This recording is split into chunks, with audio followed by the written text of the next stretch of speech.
Conteúdo concreto. Cultura, educação e pesquisa em um papo informal, descomplicando o conhecimento. Olá, você que está aí pelas rampas da UERJ Mediações. Meu nome é Kleber Pereira e nós estamos aqui em mais um Conteúdo Concreto. Esse podcast, esse programa que é feito numa parceria do site saladacult.com com a Faculdade de Comunicação Social e a Rádio UERJ, a nossa querida, amada, salve, salve, Rádio UERJ. Estamos aqui hoje para conversar sobre um tema importantíssimo, Lei Geral de Proteção de Dados. Imagina só, né? A gente está hoje prontos para poder falar um pouco sobre isso. Eu estou aqui, né, como orelha, vou fazer pergunta, vou me sentir um repórter de uma emissora grande, fazendo perguntas sobre isso, porque é complicado demais para mim, não dou conta, né? E para falar sobre isso, eu não estou sozinho, não. Estou aqui com a minha companheira, produtora, fantástica, extraordinária, Carolina Medon. Fala, Carol. Oi, Kleber, sempre um prazer estar aqui com você. Muito bom. Estou também aqui com o doutor Carlos Afonso. Carlos Afonso é doutor e mestre em Direito Civil pela UERJ. E é professor aqui também, né? Fala, Carlos, tudo bom com você? Tudo certo, Kleber. Oi, Carol. Oi, pessoal. Prazer estar aqui. Além do Carlos, temos aqui a Mariana Palmeira, advogada, professora da PUC, pesquisadora do Droit. Meu Deus do céu, depois ela vai ter que dizer que é Droit, né? Porque Droit eu não sei o que é. Fala com a gente, Mariana, o que é Droit? Na verdade, é o grupo de pesquisa de Direito e Tecnologia, lá legal. Da PUC, do qual eu faço parte, com outros participantes também, não só da PUC. Prazer estar aqui com vocês, gente. Muito bom ter você aqui. E por último, mas não menos importante, a doutora Isabela Ferrari, juíza federal, doutoranda e mestre em Direito Público pela UERJ. Mais uma prata da casa. Fala, Isabela, tudo bem? Oi, gente, tudo bom? Perfeito. Gente, nós vamos rapidamente direto ao ponto, né? Não vamos fazer enrolação, porque o tema é complexo, a dificuldade é grande. Resolveram fazer uma furação aqui para me zoar. Vamos lá. Vamos começar pelo Carlos. Carlos, Lei Geral de Proteção de Dados. Isso vem porque a tecnologia está tomando conta da nossa vida e a gente tem que ter os dados protegidos. Por que é? Bom, Kleber, a Lei de Proteção de Dados, a chamada LGPD, ela existe como um segmento natural de uma proteção que já se fazia à privacidade de cada um de nós, mas entendendo que, além de proteger a nossa inviolabilidade de domicílio, a nossa vida privada, o nosso sigilo de correspondência, especialmente no que diz respeito às novas tecnologias, você começa a ter uma produção de dados pessoais, ou seja, dados que identificam uma pessoa, nome, endereço, telefone, CPF, além de gostos, preferências, religião, curtidas, tudo hoje em dia vira dado pessoal. E a lei procura proteger esses dados, dando ao titular, ou seja, a cada um de nós que acaba produzindo esses dados, direitos com relação a quem tem acesso a esses dados, o que pode ser feito com eles, com quem que esses dados são compartilhados, e isso tudo é importante para proteger a personalidade, para proteger cada um de nós nesse mundo tão conectado. Isabela, como é que essa visão, né, de uma lei como essa e de tudo que o Carlos colocou agora, né, para tudo isso precisa ter um contrato da visão do consumidor, de quem está fazendo, tem que se fazer alguma coisa para poder se aderir à Lei Geral de Proteção de Dados, porque ela é posterior, né, a tudo que a gente já tinha. Como é que é isso na legalidade? Tem algum pulo do gato? Kleber, na verdade, a gente tem que entender o seguinte, mesmo antes do advento da LGPD, a gente já tinha algumas normas que versavam sobre a questão da proteção desses dados. A gente podia aplicar alguns dispositivos constitucionais, algumas questões referentes ao Código de Defesa do Consumidor, questões relacionadas à lei de informática, chamada Lei do Bem, enfim. Só que a LGPD, ela traz mais concretude, né, para a nossa vida, e ela é imediatamente aplicável a qualquer situação existente. Então, para quem é protegido, a LGPD já traz as salvaguardas necessárias. Só que ela também traz diversos deveres para esses agentes que tratam dados pessoais. E é muito importante perceber que nesse mundo hiperconectado em que a gente vive, né, o Carlos já já deu uma contextualizada nessa situação, diversos agentes tratam dados, né? Desde as grandes empresas, passando pela lojinha da esquina que pede o seu CPF quando você vai fazer uma compra, passando pelas farmácias, passando pelo setor público. Então, o Poder Judiciário também desempenha esse tipo de atividades, nossos órgãos públicos. Então, o que a LGPD traz é um dever para todos esses que tratam dados, seja do setor público, seja do setor privado, muitas vezes profissionais liberais, médicos, dentistas, etc., de se adequarem a ela. E é por isso que a gente fala que a LGPD vai demandar muitos profissionais nesse ramo, porque muita gente vai precisar se adequar aos seus parâmetros. Então, a gente deve ver em breve muita mudança, que na verdade já devia ter acontecido porque essa lei já entrou em vigor, ainda que um pouquinho de surpresa. Mariana, essa questão da tecnologia, né? A gente agora está tendo que liberar cookie, dar ok quando entra numa página, e se você não der ok, você não pode nem usar. O que isso tem a ver com a lei geral?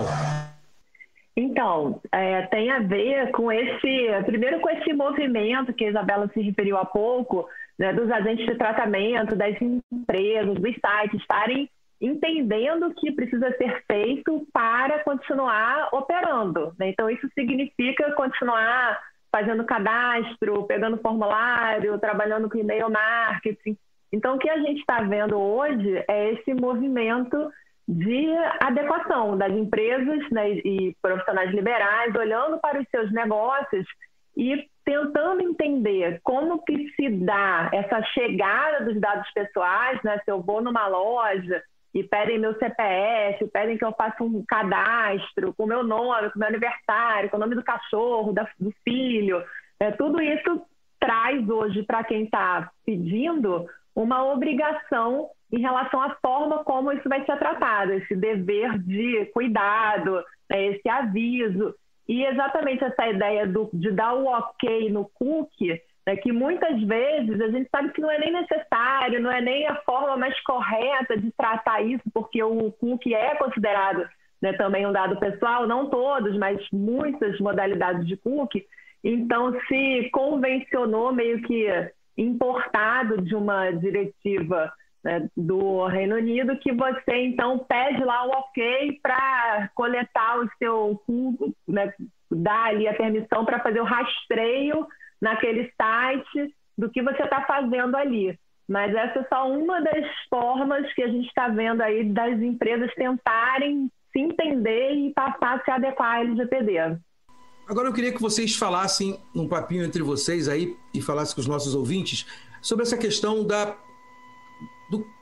do caos, né, que apareceu aí com relação à LGPD quando ela começou a ser colocada, para as pessoas ficaram apavoradas, né? Meus dados, já estavam roubando meus dados, eu nem sabia, né? E a gente que está sempre na internet, a gente vê que a gente vai lá e conta um telefone. Tu quer comprar um telefone, tu vai lá procurar o telefone, daqui a 3 dias tu fica recebendo mensagens de gente te oferecendo telefone adoidado. Isso é porque os nossos dados estão vulneráveis demais e ficam passando de lá para cá? Havia uma certa irresponsabilidade no lidar com o dado dos outros? Nossos dados eram vendidos sem uma LGP? Digam para mim, vamos conversar. Coloque um pouquinho para o nosso público aí. Bom, Kleber, acho que os dados eram vendidos e continuam sendo vendidos. E é para isso que a LGPD existe, para procurar ordenar um pouco esse cenário de verdadeiro faroeste com relação a dados pessoais no Brasil. É bom a gente levar em consideração que, hoje em dia, praticamente todas as empresas tratam dados pessoais, nem que sejam dos seus funcionários, né? Mal ou bem a empresa tem ali, enfim, o nome, salário, endereço, dados de contato. Então, é importante entender como essa forma de enxergar o mundo através das perguntas sobre quem tem acesso aos dados, o que é feito com eles. Isso vale para setor público, setor privado, para os mais diferentes agentes. E o que existia no Brasil era uma situação de muita dúvida sobre o que poderia ser feito, e agora a lei vem procurar colocar um pouco de ordem na casa. Agora, é claro que esse movimento vai demorar um tempinho, né? A gente não vai estalar os dedos e achar que magicamente todo mundo vai se adequar, ainda mais com diferenças entre grandes empresas, pequenas e médias empresas, setor público, setor privado. Então é importante entender aqui os diferentes atores e como eles caminham nesse processo de adequação. E é interessante perceber, né, que o direito normalmente ele já chega atrasado, então ele vem responder a uma necessidade que a gente já tinha. E por mais que a LGPD possa nos ajudar com aqueles agentes que seguem as regras, então uma empresa que trata os seus dados, um profissional liberal que te atende, a gente tem aí um espaço de risco que é enorme dos agentes que estão fora da lei, né? E que dificilmente vão ser alcançados por essa lei. Então, a gente viu recentemente um vazamento de cerca de 223 de dados de 223 milhões de pessoas no Brasil. Talvez tenha sido o maior vazamento de dados da nossa história. Vazaram dados de mais pessoas do que a gente tem de CPFs ativos. Então, inclusive dados de pessoas já falecidas vazaram. E eram 37 bases de dados, que incluíam, por exemplo, nome, endereço, CPF, score de crédito, situação na receita, renda. Então, para esse tipo de situação, que muitas vezes é desencadeada por pessoas que sequer estão baseadas no Brasil, então a gente tem muitos vazamentos que acontecem em coração de hackers que são da Rússia ou do leste europeu, a gente precisa pensar em como se proteger, né? Aí eu já acho um pouco mais difícil imaginar que a LGPD possa nos ajudar de maneira substancial. Mas para aqueles agentes que trabalham dentro da legalidade, ela parece ser uma salvaguarda muito importante, muito interessante, está muito alinhada com o panorama normativo internacional que a gente tem sobre o assunto. E, Isabela, Cássio, eu não sei se vocês ouviram, né, essas falas, mas depois desse grande vazamento, eu ouvi muita gente falando assim, mas agora para que LGPD? Já vazou tudo, já está tudo aí mesmo, para que eu preciso me preocupar em mudar minhas senhas? Até minhas filhas que são adolescentes falaram isso, né? Então, ao mesmo tempo, né, que a gente vai sendo, né, muito impactado, principalmente para quem não trabalha com isso, para quem não está nesse universo, vai, né, tomando consciência, né, da importância desse tema. Por outro lado, também eu ouvi muito essa despreocupação de falar, agora já está tudo lá mesmo, deixa para lá. Então, eu vejo muito também uma questão de mudança de cultura, né, não só, né, nas empresas, mas na sociedade, né, nas escolas, a gente começar realmente a tomar consciência da importância que representa um dado pessoal nosso ter vazado. Isso que vocês estão colocando, né, Isabela e Mariana, que colocaram muito bem, traz a questão da segurança de fato, né? Segurança cibernética, que é uma questão que há muito a gente vem se debruçando, tentando consertar, tentando resolver. Não é uma coisa simples, né? E é bem como colocou a Isabela, né? Os agentes fora da lei serão sempre fora da lei e não tem LGPD que vai dar jeito nisso. Mas a gente tem empresas registradas, né, e regulares que acabam abusando, né? Que é o que a gente chamaria de abuso do dado alheio, né? A gente pode chamar assim. As pessoas abusam. Como é que é feita essa fiscalização? Como é que vai ser feita essa punição segundo uma lei geral de proteção de dados? Essas pessoas que têm CNPJ, estão funcionando na internet ou têm a empresa dele, mas não sabe lidar com o que é o patrimônio do outro, que são seus dados, como é que isso vai ser feito? Alguém vai ter alguém vigiando? Vai ter uma agência igual a ANEEL, a Anatel? Como é que é isso? Não tem uma agência, mas tem uma autoridade, que é a Autoridade Nacional de Proteção de Dados, a chamada ANPD, que vai fazer a fiscalização e o sancionamento dessas práticas, podendo aplicar multas e fazendo o sancionamento que a gente chama administrativo, né, dessas empresas. Agora, é sempre importante lembrar que, além desse controle feito por um xerife, né, por uma autoridade, a lei também traz a possibilidade de que cada pessoa que tenha tido os seus dados infringidos, violados, utilizados de uma forma que seja ilícita, que ela possa ingressar com uma ação judicial. Então, a gente tem, de um lado, a sanção administrativa, mas temos também a possibilidade de que o titular de dados pessoais ingresse com ações judiciais, que podem ser individuais, que podem ser coletivas, e é muito provável, o Brasil tem uma cultura de judicialização bastante forte, mas a gente está muito acostumado a ver essa litigância hoje em relações de consumo. Talvez a gente veja o mesmo com a LGPD, né? A Mari falou sobre a questão de cultura, né? Assim como uma cultura de consumidor o Brasil criou a partir dos anos 90, quem sabe, a partir agora do finalzinho dos anos 10, começo dos anos 20, a gente consegue criar uma cultura de proteção de dados no Brasil também. Como é que ficam, por exemplo, pessoas que sempre pegaram dados para poder fazer controle dos seus membros, né? Clubes, escolas, igrejas. Como é que fica a responsabilidade dessas pessoas? Como é que se trata aí? Porque a pessoa chega lá, preenche uma fichinha, eu quero me cadastrar. Preenche uma fichinha e aí depois você tem que ficar mapeando se ele continua sócio, se ele está ativo e tem a obrigação de apagar os dados. Como é que fica isso? Você precisa cuidar desses dados que você está armazenando, né? Por isso que é tão importante que essas empresas e que essas instituições criem programas de conformidade. E é interessante perceber como criar um programa de conformidade para uma empresa ou para uma instituição exige que você olhe bem atentamente todo o ciclo de atividade daquela empresa ou daquela instituição para entender exatamente que dados são esses que você está armazenando, como eles estão armazenados, se eles estão seguros da forma como eles estiverem armazenados, pensar em respostas possíveis a incidentes. Os incidentes são aquelas situações em que, por exemplo, esses dados são vazados, mas também são aquelas situações em que o indivíduo deveria ter acesso ao dado e não teve. Então, se você faz um exame de sangue, já devia ter saído seu resultado, você tenta acessar, não consegue, isso também é um incidente. Então, você precisa estruturar uma resposta a esses incidentes.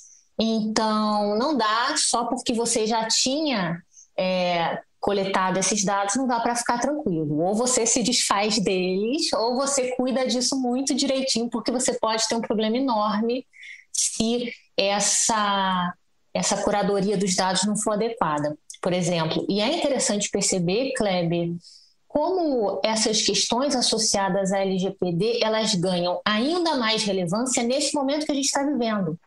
E por isso foi tão importante que a LGPD, com tantas idas e vindas, mas entrasse em vigor logo, porque realmente a gente está num momento de mais exposição e de mais risco mesmo por essa nova dinâmica da pandemia. Uma questão, né, em relação a essa guarda de dados, né, e aí eu vejo muito isso em empresas, e principalmente empresas que trabalham assim, muito forte comercialmente, fazendo um marketing bastante intenso pela internet, né? Volto na ideia da mudança de cultura, né? Muitas vezes as empresas olham e falam, mas eu tenho todos esses cadastros, todos esses bancos de dados, com todo um histórico de consumo, eu vou ter que jogar tudo isso fora.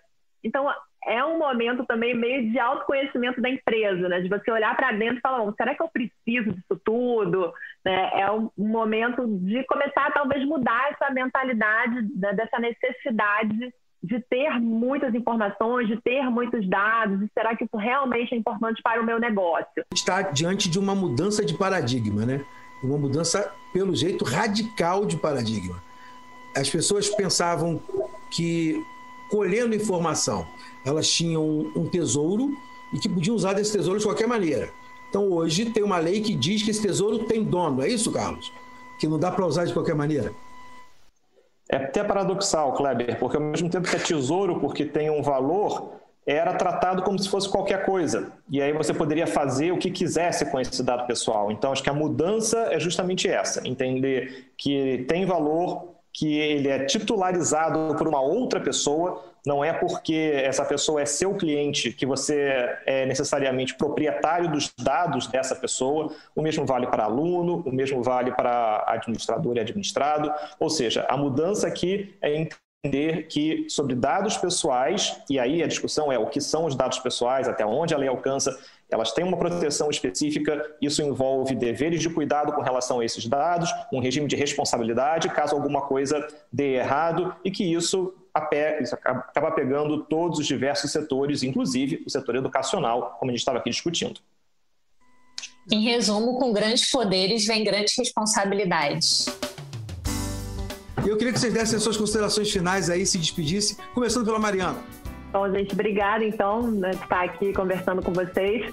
E sigo nessa linha de insistir nessa mudança de mentalidade do titular, de começar a ter essa consciência da importância de cuidar dos seus dados pessoais, que vai desde uma reflexão sobre aquilo que a gente está oferecendo no cadastro, mas também sobre aquilo que a gente está curtindo, compartilhando, seguindo, aceitando ou não o anúncio na internet, e a responsabilidade também das empresas, dos agentes de tratamento de todos os tipos. Isabela Ferrari, fala com a gente. Despedida. Obrigada, gente. Foi um prazer enorme participar. Queria só deixar um recado para quem está ouvindo a gente. Cuidado, porque depois desses vazamentos a gente está vendo muitas fraudes de formas diversas. Então, cuidado com aquele e-mail que parece ser do seu banco. Cuidado com aquela ligação supostamente de alguém da sua família. Fique muito atento. Muito bom o alerta, muito bom. Carlos. Bom, queria agradecer pelo convite, um prazer poder participar dessa conversa com vocês, em especial aqui com Isa, com Mari nessa conversa, e queria só reforçar o ponto de que com os mega vazamentos, a gente fica exposto nos mais diversos setores da nossa vida, e em especial no que diz respeito aqui ao setor bancário. É importante, se for o caso, dar uma olhadinha lá no seu saldo do FGTS, dar uma olhadinha na sua conta bancária, ver se está tudo certo, porque especialmente dados que tornam mais fácil o acesso a serviços bancários foram vazados recentemente, e isso pode fazer com que muitas pessoas venham a ser afetadas, e a gente, infelizmente, começa a ouvir muitas reclamações nesse sentido. Mas é isso, obrigado, até a próxima. Carol, suas palavras aí, o que você achou desse programa? Bom, eu acho que foi excelente, porque é o que todo mundo falou, é uma mudança de cultura, tanto das empresas públicas e privadas, tanto de nós, indivíduos que temos os nossos dados expostos a todo momento. Então é uma conscientização geral. Gente, queria me despedir de vocês. Um beijo enorme, tá? Fiquem com Deus e até a próxima. Conteúdo concreto. Produção Rádio UERJ e Salada Cult. Realização Centro de Tecnologia Educacional, CTE.